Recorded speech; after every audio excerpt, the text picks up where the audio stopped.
Party అంటేనే క్రమశిక్షణకు మారుపేరు. దేశంలో ఏ రాష్ట్రంలో చూసుకున్నా కూడా ఆ పార్టీ చాలా దూకుడుగా వ్యవహరిస్తుంది. కానీ తెలంగాణలో మాత్రం ఎందుకు ఆ పార్టీ ఈ విధంగా ఉంటుంది? ఉన్నది 8 మంది ఎంపీలంటే ఆ 8 మందిలో కూడా 4 గ్రూపులు 3 వర్గాలుగా డివైడ్ అయిపోయి ఉన్నారు. ఒకరంటే ఒకరికి పడదు, ఒకరు ఉంటే అక్కడ ఇంకొకరు ఉండనే లేరు. అంటే అక్కడ నియోజకవర్గాల్లో కూడా ఒకరంటే ఒకరికి పడకపోవడం, ఒకరు చూస్తే మరొకరు ఓర్చుకోలేకపోవడం, ఇవన్నీ మనం ఇటు బీజేపీ పార్టీలో అంటే ముఖ్యంగా తెలంగాణలోని బీజేపీ పార్టీలో చూస్తూనే ఉన్నాము. అయితే తెలంగాణ బీజేపీ పార్టీ ఇప్పుడున్న తీరుపై ఇటు హైకమాండ్ కూడా తెలంగాణ ఎంపీలపై గాని తెలంగాణలో ఉన్న కీలక బీజేపీ నాయకుల మీద కూడా చాలా సీరియస్ అవుతుందట. అయితే ఉన్నదే 8 మంది ఎంపీలు అంటే ఆ 8 మంది ఎంపీల్లో కూడా ఒక్కొక్కరు ఒక్కో రకంగా అంటే ఎవరికి వారే యమునా తీరులాగా వాళ్ళ వ్యవహారాలు చూస్తుంటే ఇటు తెలంగాణలో బీజేపీ పరిస్థితి ఏ విధంగా అవుతుంది అనే ఒక భయం ఇప్పుడు హైకమాండ్ కి చుట్టుకుందట. ఇటు ఏ రాష్ట్రంలో చూసుకున్నా కూడా బీజేపీ పార్టీ చాలా వేగంగా ముందుకు వెళ్తుంటే ఇటు తెలంగాణలో మాత్రం ఇంకా చాలా నిర్లక్ష్యంగా అంటే ఏ స్థానాల్లో చూసుకున్నా ఎన్నికల విషయంలో చూసుకున్నా కూడా ఏ మాత్రం గట్టి పోటీ ఇవ్వలేకపోవడం బీజేపీ పార్టీ. పేరుకు మాత్రం మేమే పోటీ, మాకెవరు పోటీ కాదు, మాకు మేమే పోటీ అంటూ గెలిచేది మేమే అంటూ చెప్పుకుంటున్న తెలంగాణ బీజేపీ నేతలు మరి ఎలక్షన్ల విషయం, ఎలక్షన్ల రిజల్ట్ తర్వాత ఎందుకు అదే మాట మీద ఉండలేకపోతున్నారంటే ఇటు రాజకీయ పరంగా ఇది చర్చనీయాంశంగా మారింది. ఇక ఎంపీల విషయానికి వస్తే ఇటు కిషన్ రెడ్డి ఉమ్మడి తెలంగాణ రాష్ట్రం ఆవిర్భావం కాకముందు 2 సార్లు బీజేపీ రాష్ట్ర అధ్యక్షుడిగా ఉన్నారు. ఆ తర్వాత తెలంగాణ వచ్చిన తర్వాత కూడా మరో 2 సార్లు మొత్తంగా 4 సార్లు రాష్ట్ర అధ్యక్షుడిగా బాధ్యతలు స్వీకరించారు. ఇక ఆ తర్వాత రెండోసారి కూడా కేంద్ర మంత్రిగా ఇప్పుడు ఆయన తెలంగాణ బీజేపీలో చూసుకున్నట్లయితే ప్రస్తుతం బాగా యాక్టివ్ గా ఉన్న నేతల్లో ఎవరైనా ఉన్నారంటే కిషన్ రెడ్డి చాలా యాక్టివ్ గా ఉన్నారు. ఇక అదే పనిగా అంటే ఆయన మాత్రమే కాకుండా అంటే ఇటు బీజేపీ పార్టీలో ఆయన ఉనికిని ఎప్పటికప్పుడు చాటుకుంటూ ఇటు ఆయనకు సంబంధించిన అనుచరులు గాని ఆయనకు సంబంధించిన కార్యకర్తలు గాని వీళ్ళందరికీ ఇటు బీజేపీ పార్టీకి సంబంధించి ఎలాంటి ఎన్నికలు అంటే మొన్న రీసెంట్ గా జిల్లా ఎన్నికలు జరిగాయి. జిల్లా అధ్యక్షుల ఎన్నికల్లో గాని ఆ తర్వాత రాష్ట్ర కమిటీ వాటికి సంబంధించిన ఆ సమావేశాలప్పుడు గాని ఎన్నుకునే విషయాల్లో గాని వీటన్నిటిలో కూడా ఇటు కిషన్ రెడ్డికి సంబంధించి సికింద్రాబాద్ పార్లమెంట్ నుంచి దాదాపుగా 10 స్థానాల వరకు వాళ్ళే పదవులు దక్కించుకున్నారు. అంటే ఇక్కడ కిషన్ రెడ్డి ఆయన మాత్రమే బీజేపీ పార్టీలో యాక్టివ్ గా ఉండడం కాకుండా ఆయనకు సంబంధించిన అనుచరులను కూడా ఇటు బీజేపీ పార్టీలో ఎప్పటికప్పుడు ముందంజలో తీసుకువెళ్తూ ఆయన ఉనికిని ఆయన చాటుకుంటున్నాడు. ఇక ఈ నేపథ్యంలోనే ఇటు బండి సంజయ్ కూడా అంటే ఆయన కూడా ఇటు రాష్ట్ర అధ్యక్షుడిగా పనిచేశారు. ఇక ప్రస్తుతం కేంద్ర హోంశాఖ సహాయ మంత్రిగా ఆయన కొనసాగుతున్నారు. ఇక ఆయన కూడా ఏ మాత్రం తగ్గకుండా ఇటు బీజేపీలో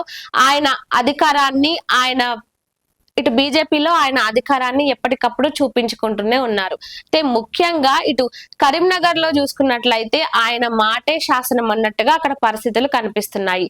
ఏ విషయంలో అయినా ఇటు రాజకీయ పరంగా గానీ ఏ ఉన్నా కూడా బండి సంజయ్ ఎప్పటికప్పుడు యాక్టివ్ గా ఉంటూ వస్తున్నారు. ఇక గతంలో ఆయన చేసిన ప్రజా సంగ్రామ యాత్ర ద్వారా ఆయనకు చాలా ప్లస్ అయిందనే చెప్పుకోవాలి. ఏ జిల్లాలో చూసుకున్నా అంటే ఏ నియోజకవర్గంలో చూసుకున్నా ఆయనకంటూ కొంతమంది అనుచరులు, ప్రతి నియోజకవర్గంలో ఆయనకంటూ ఒక వర్గాన్ని ఆయన సృష్టించుకోగలిగారు. ఈ నేపథ్యంలోనే ఆయన కూడా ఇప్పుడు బీజేపీ పార్టీలో ఒక మంచి గట్టి నాయకుడిగా ముందుకు వెళ్తున్నాడు. ఇక ఈ పరిస్థితి ఈ విధంగా ఉంటే ఇటు ఈటెల రాజేందర్ కూడా ఇటు బీజేపీ పార్టీలో చాలా యాక్టివ్ గానే ఉంటూ వస్తున్నారు. అయితే ఈటెల రాజేందర్ గురించి మాట్లాడినట్లయితే ఆయన తెలంగాణ ఉద్యమం అప్పటి నుంచే ఉద్యమంలో పాల్గొన్నారు. ఆ తర్వాత బీఆర్ఎస్ పార్టీ అధికారంలో ఉన్నప్పుడు మంత్రిగా కూడా కొనసాగారు. ఇటు రాజకీయ పరంగా చూసుకుంటే ఆయనకు చాలా అనుభవమే ఉంది.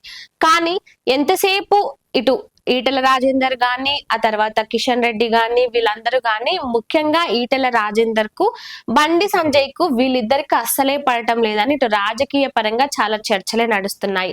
ఇద్దరు నియోజకవర్గాలు పక్క పక్కన అయినప్పటికీ ఇటు మల్కజ్గిరి ఎంపీగా ఈటెల రాజేందర్ ఉంటున్నాడు. అయినా కూడా ఇటు మల్కజ్గిరిపై, హుజూరాబాద్, గజ్వేల్ వీటన్నిటిపై కూడా ఇటు ఈటెల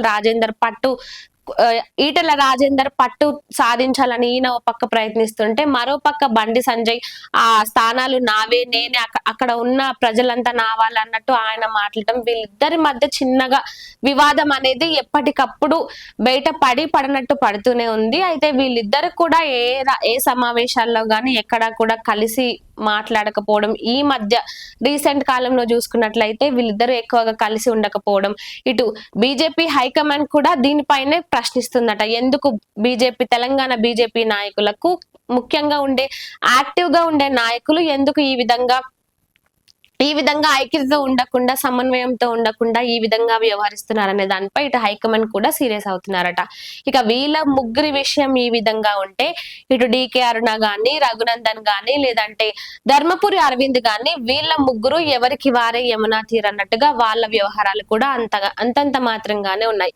ఎంతసేపు ఎలాంటి సమస్యలున్నా ఎవరికి వారే మాట్లాడి, వాటి గురించి మాట్లాడి వాళ్ళ పేరును హైలైట్ చేసుకుంటున్నారే తప్ప, ఇక్కడ పార్టీ విషయానికి వస్తే పార్టీ గురించి స్టాండ్ తీసుకొని మాట్లాడే వాళ్ళు, పార్టీ కోసం అందరూ కలిసికట్టుగా పనిచేసే వాళ్ళు, ఇదే పార్టీకి మైనస్ అవుతుందంటూ ఇటు బీజేపీ పార్టీలో ఎంతో, అంటే చాలా ఏళ్లుగా ఉండి బీజేపీ పార్టీ కోసం కష్టపడుతున్న కార్యకర్తలు గాని, గ్రౌండ్ లెవెల్ లీడర్లు గాని, క్యాడర్ గాని ఇదంతా గట్టిగా భావిస్తుందట. సో ఇప్పటికైనా, అంటే ఇన్ని రోజులు గత ఎలక్షన్ల విషయంలో గానీ, ఆ తర్వాత పార్టీకి సంబంధించిన పదవుల విషయంలో గానీ, ఎవరికి వారు వాళ్ళకు సంబంధించిన వాళ్ళకు ఫేవర్ చేసుకుంటూ, వాళ్ళకు కావాల్సిన వాళ్ళకి పదవులు ఇప్పిస్తూ, వాళ్ళకు వాళ్ళే మంచిగా ఫేవర్ చేసుకుంటూ ఉంటున్నారు. కానీ నిజంగా నిజాయితీగా పార్టీ కోసం శ్రమించి, పార్టీ కోసం కష్టపడే వారికి వాళ్ళ కష్టానికి తగిన ఫలితం దక్కకపోవడానికి ఈ బీజేపీ నాయకులే ప్రధాన కారణం. వీళ్ళ వల్లనే బీజేపీ పార్టీలో ఎంతో కష్టంగా పనిచేసే కార్యకర్తలు గాని వాళ్ళకు సరైన పదవులు దక్కట్లేదంటూ ఇటు బీజేపీ పార్టీకి సంబంధించిన కార్యకర్తలు భావిస్తున్నారట.